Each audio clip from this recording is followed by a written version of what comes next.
मेरा नाम विनीत है। मेरे परिवार में मैं, मेरी पत्नी, माँ, पिताजी, एक बड़ा भाई और बड़े भाई की पत्नी, कुल इतने सदस्य रहते थे। पिताजी का एक बिजनेस था जहाँ हम दोनों भाई मिल के काम करते थे। समय अच्छा चल रहा था, बिजनेस में भी तरक्की हो रही थी। सुबह उठना, सबका एक साथ बैठ के चाय नाश्ता करना। मेरी पत्नी सबसे छोटी थी, घर में सारा काम वही संभालती थी। सुबह उठ के चाय बनाना, सबके लिए नाश्ता बनाना। फिर मुझे ऑफिस जाना रहता था तो ऑफिस के पेपर से सब कलेक्ट करके रखना, टिफ़िन बनाना। फिर सारा काम ख़त्म करके छोटे बच्चों को ट्यूशन पढ़ाती थी। मुझे शुरू से ही विदेश जाने का बड़ा मन था, जिसके लिए मैं परिवार के बिजनेस के साथ साथ विदेश जाने के लिए आगे की पढ़ाई भी करता था। समय बीतता गया और करीब 1 साल बाद एक दिन मुझे एक ऑफ़र आया विदेश की कंपनी से, जिसमें मुझे उस कंपनी में मैनेजिंग डायरेक्टर के पोस्ट के लिए अप्रोच किया गया था। ये देख तो मेरी खुशी का ठिकाना नहीं रहा और साथ ही परिवार में भी एक अलग खुशी थी, क्योंकि विनीत का परिवार पहला व्यक्ति था जो विदेश जाने वाला था काम करने। इसी खुशी में विनीत ने अपने सभी परिवार, दोस्त, ऑफिस के लोग सभी के लिए पार्टी रखी। पार्टी शाम की हुई, जहां सब बहुत खुश थे। कोई नाच रहा था तो कोई गाना गा रहा था। विनीत ये सब देखकर बहुत खुश हुआ और उसकी बीवी सीमा सबका वेलकम करने से लेकर खाने तक सब देख रेख कर रही थी। तभी विनीत को विदेश की कंपनी से कॉल आता है। घर में शोर होने के कारण वो बाहर चला जाता है। कॉल पे बात करने के लिए वो सबसे पहले अपने बॉस को थैंक यू कहता है अपने पोस्ट के लिए, लेकिन तभी उसके बॉस उससे कहते हैं कि विनीत, आई एम सॉरी, तुम्हें मैनेजिंग डायरेक्टर से हटाकर टीम का लीडर बनाया गया है। ये सुनकर वो शॉक्ड हो जाता है और पूछने लगता है कि आखिर अचानक ऐसे क्यों?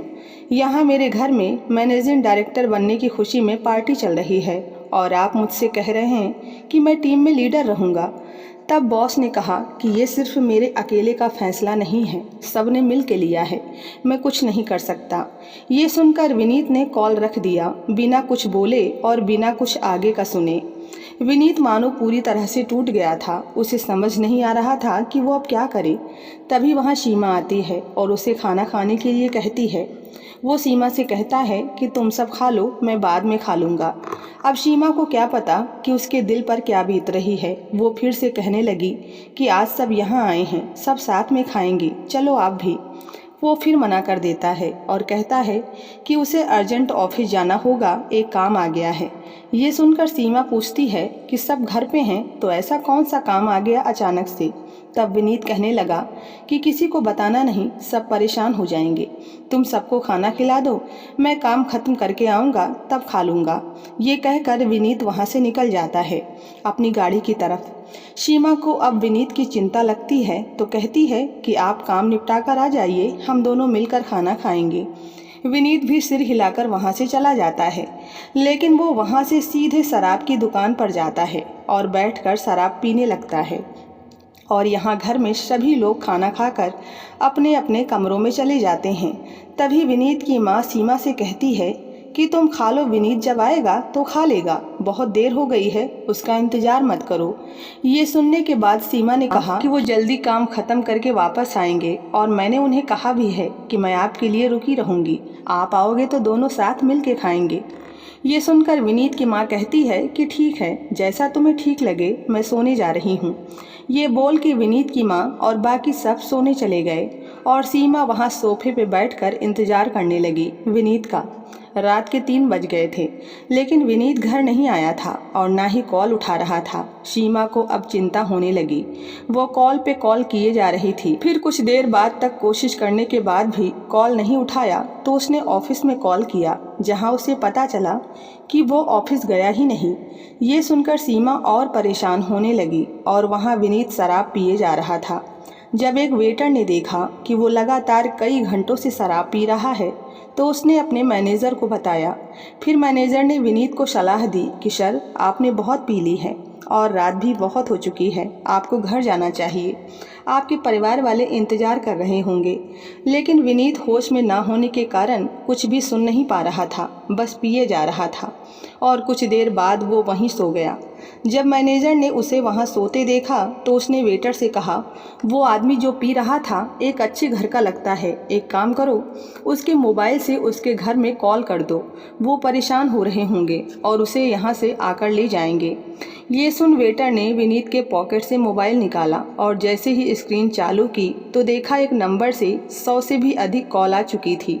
ये देख वेटर ने उस नंबर पे कॉल लगा दिया। विनीत का नंबर देखते ही सीमा हड़बड़ा के उठ जाती है और पूछती है कि कहाँ हो आप, कैसे हो? इतनी देर से कॉल कर रही थी तो उठा क्यों नहीं रहे थे?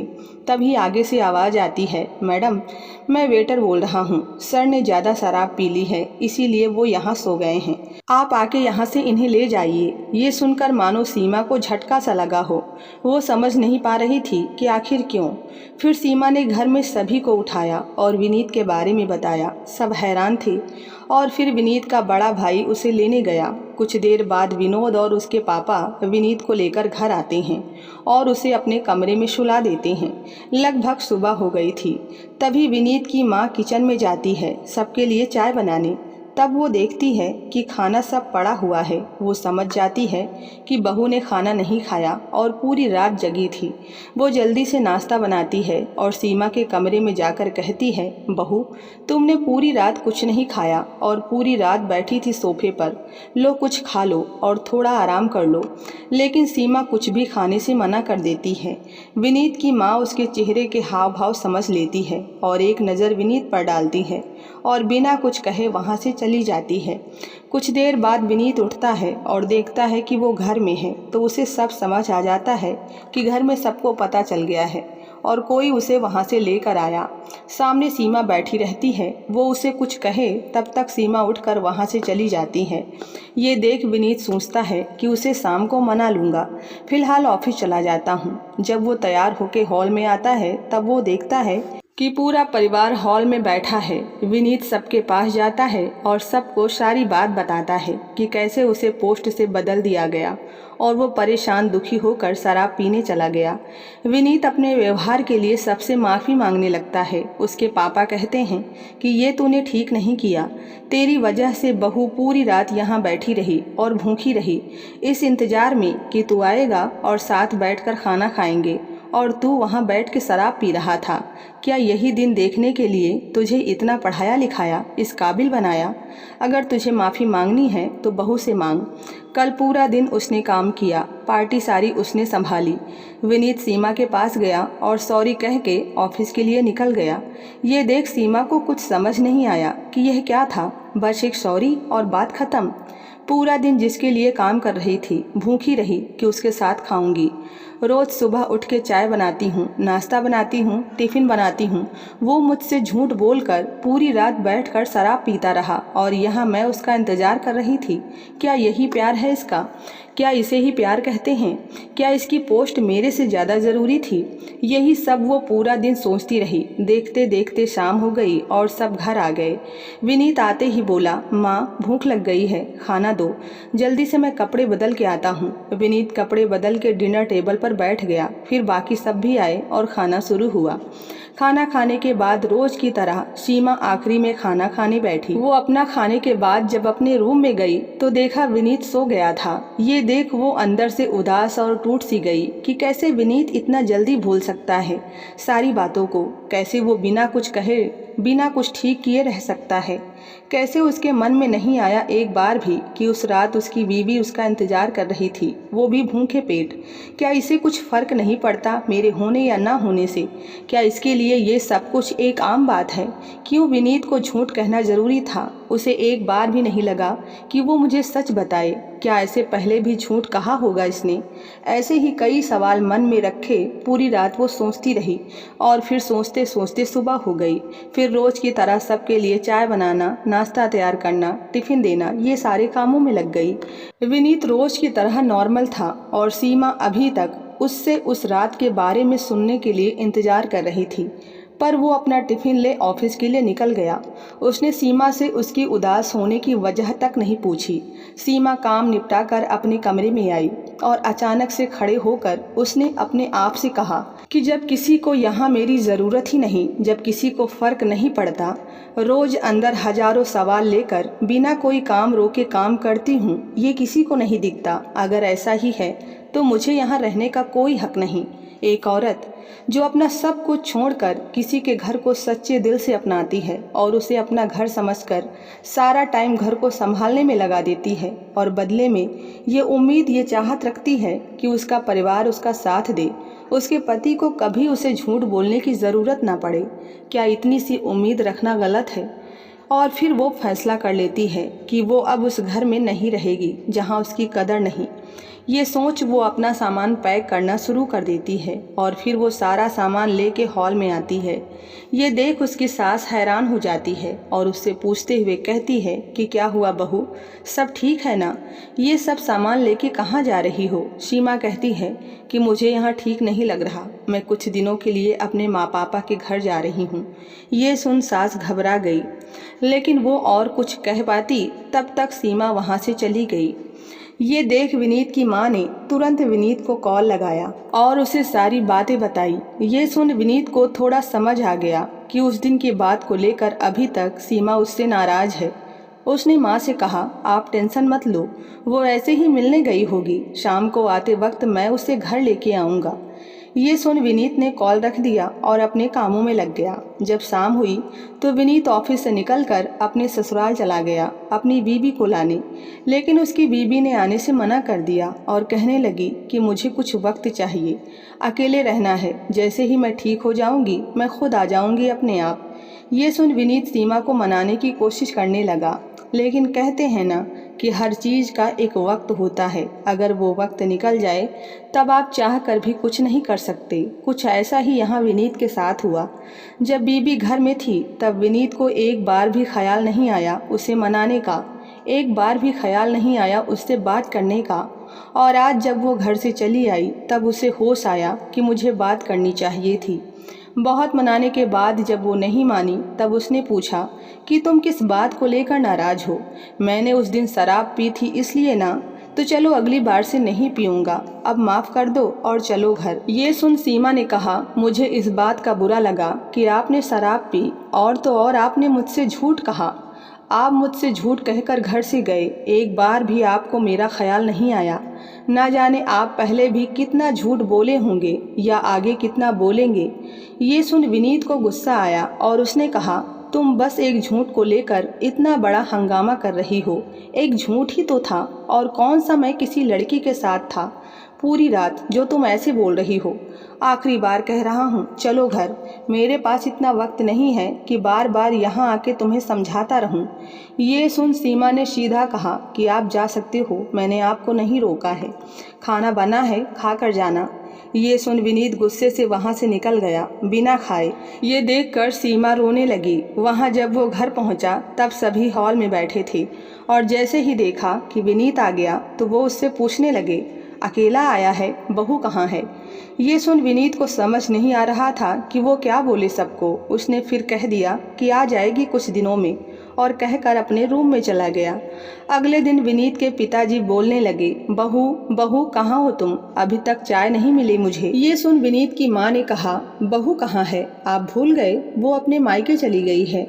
ये सुन वो थोड़े उदास हो गए और फिर उनकी बड़ी बहू कुछ देर बाद चाय लेके आती है। कुछ देर बाद जब नाश्ते का वक्त होता है तब घर में नाश्ता बना नहीं रहता।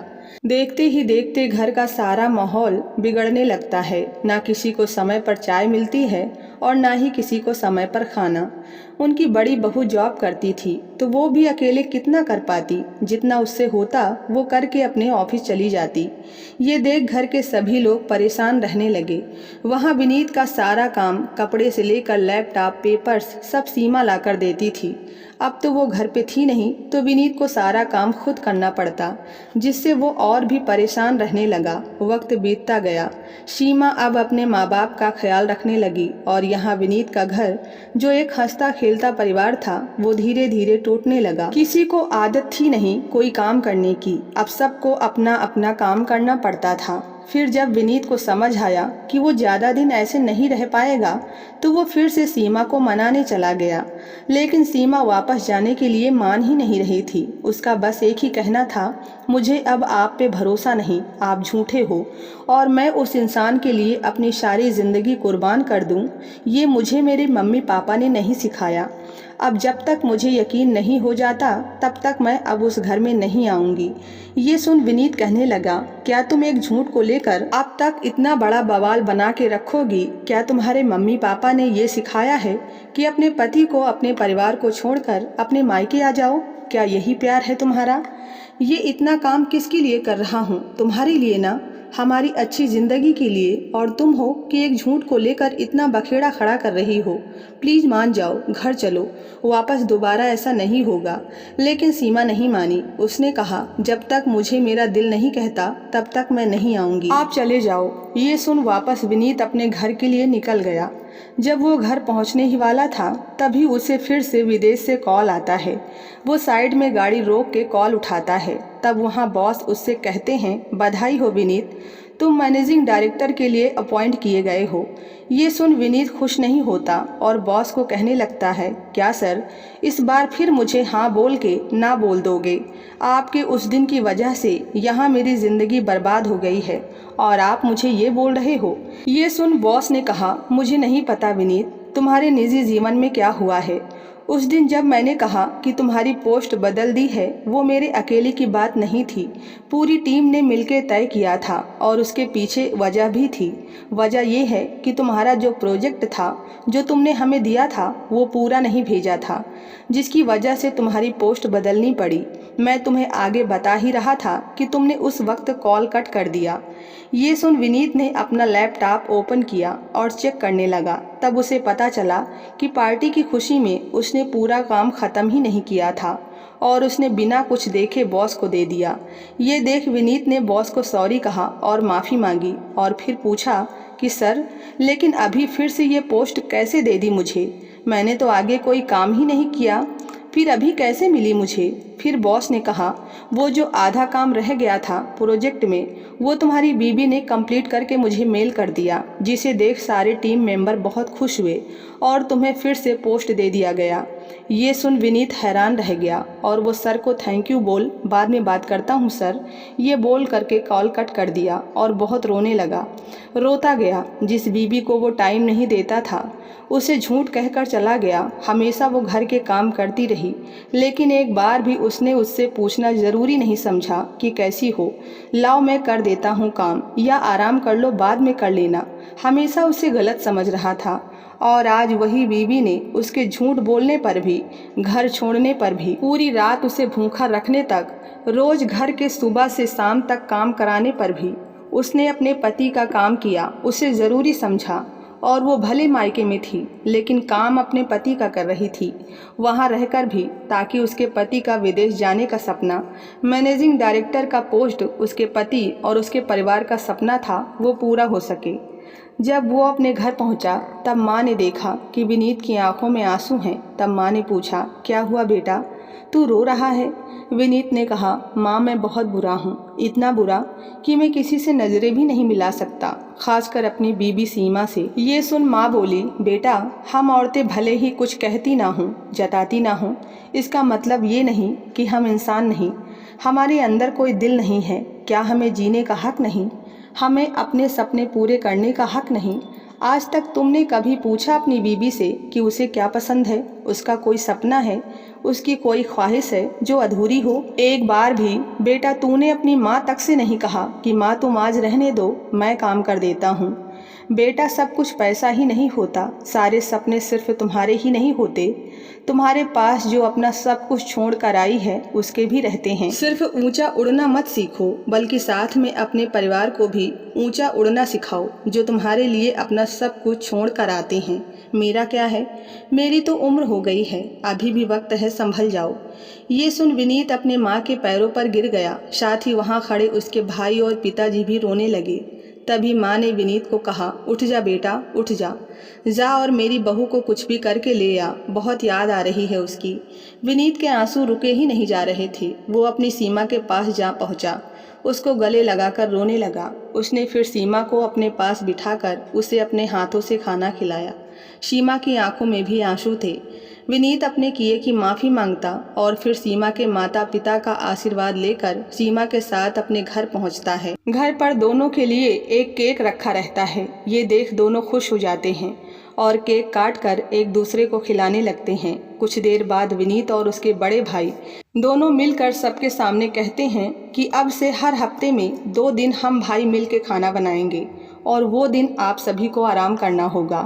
ये सुनकर सब हंसने लगते हैं और माँ दोनों बेटों के सर पे हाथ रखकर आशीर्वाद देते हुए कहती है, आज मुझे मेरा परिवार फिर से मिल गया। इस तरह विनीत का हंसता खेलता परिवार, जो विनीत के एक झूठ से टूट गया था, वो फिर से जुड़ गया। तो आपको ये कहानी कैसी लगी कृपया कमेंट में ज़रूर बताएं और पसंद आई हो तो वीडियो को लाइक सब्सक्राइब करना ना भूलें। धन्यवाद।